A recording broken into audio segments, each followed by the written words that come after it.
নমস্কার, আমি অদিতি। আজ চলে এসেছি একটা নতুন রেসিপি নিয়ে। আজ বানাবো চিংড়ি মাছের মালাইকারি। চলো তাহলে দেখে নিই।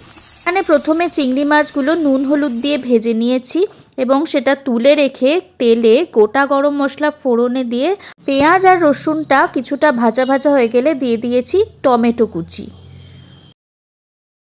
এখন টমেটোটা কিছুটা ভাজা হয়ে গেলে দিয়ে দিয়েছি আগে থেকে বেটে রাখা আদা আর জিরেটা।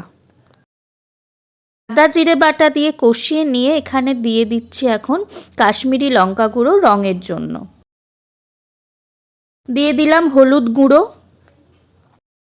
খানিকটা চিনি ও খানিকটা নুন। এইদিকে নারকেল কোড়াটার মধ্যে খানিকটা গরম জল মিশিয়ে রেখেছিলাম। এখন সেই জল সমেত নারকেল কোড়াটা আমি ছেঁকে নিচ্ছি দুধটা বের করে নেবার জন্য।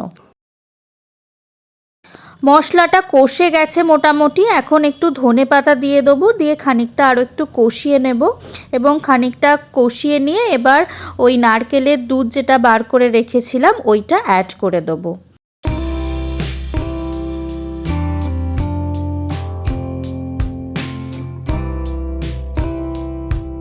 এবার গ্রেভিটা ফুটে উঠলে চিংড়ি মাছগুলো যেগুলো ভেজে রেখেছিলাম ওইগুলো দিয়ে দিলাম।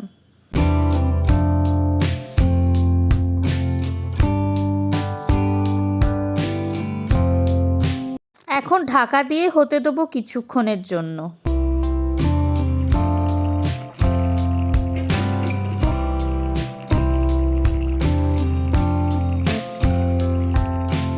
ফ্লেমটা আমি অফ করে দিয়েছি। আমার চিংড়ি মাছের মালাইকারি পুরোপুরি রেডি।